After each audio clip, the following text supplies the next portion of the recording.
दोस्तों 1 मार्च 2022 श्रीलंका के कोहुवाला शहर में 6 लड़के हाथों में मोमबत्तियां और पोस्टर लिए अपने घरों से निकल पड़े। ये लड़के आईटी प्रोफेशन से थे और उनके घरों में रोज़ 10-10 घंटे बिजली कट रही थी। 13 जुलाई 2022 को ताकतवर राष्ट्रपति गोटाबाया राजपक्षे देश छोड़कर मालदीव भाग चुके हैं। कोलंबो में पीएम हाउस पर गुस्साए श्रीलंकाई लोगों ने कब्जा कर लिया है।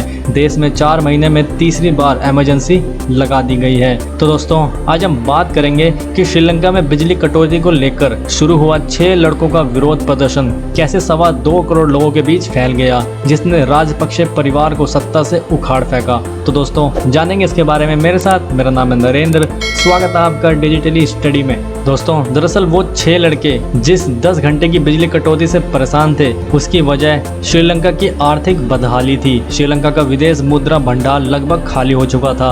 वह जरूरी चीज़ों का आयात नहीं कर पा रहा था क्योंकि श्रीलंका दवाओं, खाने के सामान और फ्यूल के लिए इंपोर्ट पर निर्भर है। इससे लोगों को रोज़मर्रा से जुड़ी चीज़ें भी नहीं मिल पा रही थी या कई गुना महंगी मिल रही थी।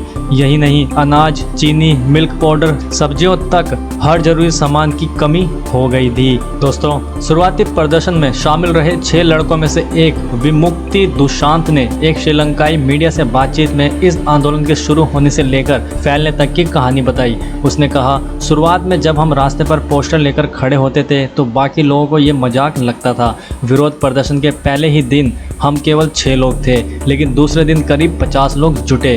देश में डॉलर की कमी थी। देश में विदेशी मुद्रा लाने वाले प्रमुख सेक्टरों में से एक आईटी सेक्टर था। आईटी सेक्टर के लोग भी 10-10 घंटे की बिजली कटौती से बहुत परेशान थे। तब हमें पता चला था कि सरकार बढ़ते आर्थिक संकट से निपटने में असफल रही है। लेकिन एक और मुद्दा ये था कि कोई भी विपक्षी पार्टी लोगों के लिए खड़ी नहीं हो रही थी। उस समय हम सोच रहे थे कि एक नागरिक के तौर पर हम कैसे प्रतिरोध कर सकते हैं। आमतौर पर विरोध या प्रदर्शन का आयोजन राजनीतिक पार्टियां करती हैं। हमने अलग अलग साइन बोर्ड के साथ सड़कों पर उतरने का फैसला लिया।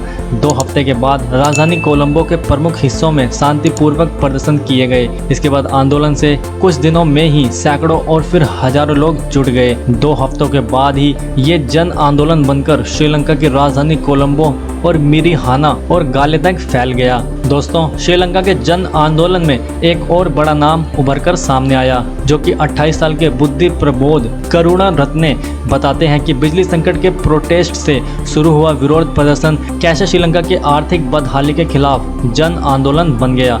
वे कहते हैं, मैंने शुरू में फेसबुक पर एक पोस्ट करते हुए कहा था कि कई घंटों की बिजली कटौती के विरोध में मैं खुद और दूसरों के लिए भी एक विरोध प्रदर्शन करूंगा। कुछ ही घंटों में मुझे ढेरों रिस्पॉन्स मिले। अगले दिन मैंने कोलंबो के बिहार महादेवी पार्क में विरोध प्रदर्शन करने का फैसला किया।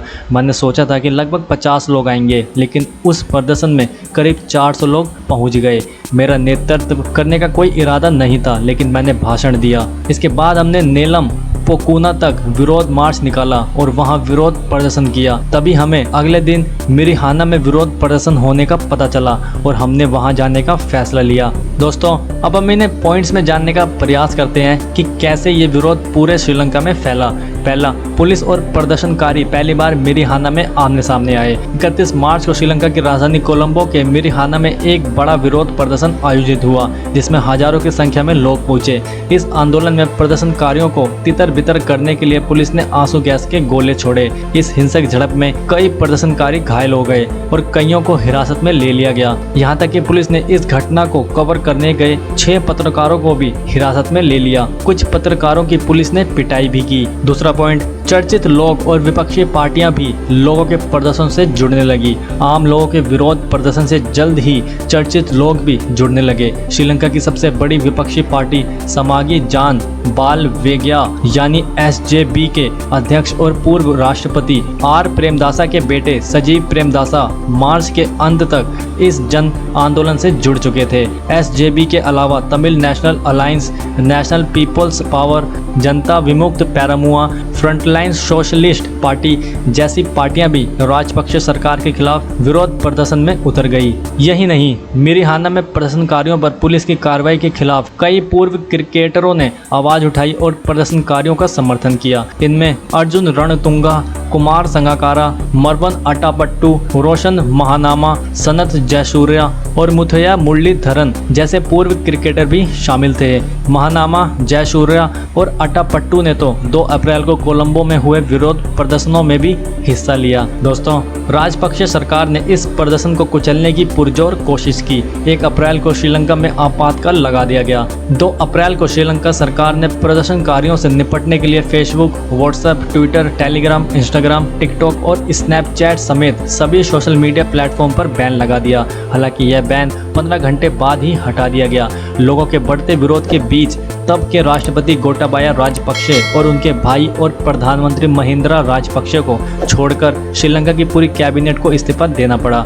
5 अप्रैल को राजपक्षे ने सदन में अपना बहुमत गंवा दिया। साथ ही आपातकाल भी हटा दिया गया। लोगों की नाराजगी खत्म करने के लिए गोटाबाया ने विपक्षी दलों को उनकी सरकार में शामिल होने का न्योता दिया, लेकिन विरोध प्रदर्शन नहीं रुका। दोस्तों, राजधानी कोलंबो में 5 हेक्टेयर यानी 5.4 लाख स्क्वायर फीट में फैला चर्चित टूरिस्ट स्थान गालेफेस ग्रीन अप्रैल में राजपक्षे सरकार के खिलाफ प्रदर्शनकारियों का मजबूत गढ़ बन गया। 9 अप्रैल को प्रदर्शनकारियों ने गालेफेस ग्रीन पर कब्जा करते हुए वहां प्रोटेस्ट कैंप बना दिए गए। इन कैंपों में बेसिक जरूरतों की सभी चीजें मसलन खाना पानी, टॉयलेट और मेडिकल फैसिलिटी के साथ ही लाइब्रेरी की भी व्यवस्था की गई। मई में आते आते रोजमर्रा की चीजें और पेट्रोल डीजल की किल्लत से विरोध और उग्र हो चुका था। राजपक्षे ने प्रदर्शनकारियों को भगाने की कोशिश में वहां सेना भेजी। 9 मई को गालेफेस ग्रीन में शांतिपूर्वक प्रदर्शन कर रहे लोगों पर गोटाबाया की पार्टी श्रीलंका पोदुजाना पेरामूना के समर्थकों ने हमला कर दिया। इसमें 9 प्रदर्शनकारियों की मौत हो गई, जबकि 100 से ज्यादा घायल हो गए। इस हमले के बाद देश भर में लोगों का प्रदर्शन हिंसक हो उठा। नाराज प्रदर्शनकारियों ने श्रीलंका के कई राजनेताओं के घर पर हमला किया और उसे आग के हवाले कर दिया। इसमें हम्बनटोटा स्थित राजपक्षे परिवार का पैतृक घर भी शामिल था। 9 मई को ही महिंद्रा राजपक्षे ने प्रधानमंत्री पद से इस्तीफा दे दिया। प्रदर्शनकारियों ने कोलंबो स्थित प्रधानमंत्री आवास टेम्पल ट्रीज पर हमला बोल दिया। महिंद्रा राजपक्षे ने जान बचाने के लिए परिवार समेत तिरुकोमाली नेवल बेस में शरण ली। इस दौरान श्रीलंका में 6 मई से 20 मई तक दोबारा आपातकाल भी लगाया गया, लेकिन ये भी प्रदर्शन रोक पाने में नाकाम रहा। दोस्तों, राजपक्षे को सत्ता से उखाड़ने इस जन आंदोलन का आखिरी चरण जुलाई के पहले हफ्ते में शुरू हुआ। 9 जुलाई को आम जनता ने राष्ट्रपति आवास और प्रधानमंत्री आवास पर कब्जा जमा लिया। राष्ट्रपति गोटाबाया अपना आवास छोड़कर भाग खड़े हुए। 13 जुलाई को परिवार समेत गोटाबाया देश छोड़कर मालदीव भाग गए। इसी दिन श्रीलंका में फिर से इमरजेंसी लगा दी गई। श्रीलंका के आर्थिक संकट के लिए जिम्मेदार माने जाने वाले ताकतवर राजपक्षे परिवार को सत्ता से उखाड़ फेंकने का श्रेय आम जनता के आंदोलन को जाता है, जो श्रीलंका के इतिहास में अनूठा है। अब दोस्तों, श्रीलंका में प्रदर्शनकारियों की 5 प्रमुख डिमांड के बारे में जानें कि किसकी वजह से यह प्रदर्शन सारा खड़ा हुआ है। तो इसमें पहली मांग है नया संविधान बनाया जाए। दूसरी, राष्ट्रपति की शक्तियों को कम किया जाए। तीसरा, पॉलिटिकल सिस्टम का लोकतांत्रिकरण हो। चौथा, महिलाओं और बच्चों को अधिक सुरक्षा मिले। और 5वां, सभी पार्टियों को मिलाकर अंतरिम सरकार बनाई जाए। और दोस्तों, अगर आपको ये वीडियो पसंद आई हो तो प्लीज इसे अप्रिशिएट कीजिएगा, लाइक, शेयर और इस चैनल को सब्सक्राइब कीजिएगा। धन्यवाद दोस्तों, थैंक्स।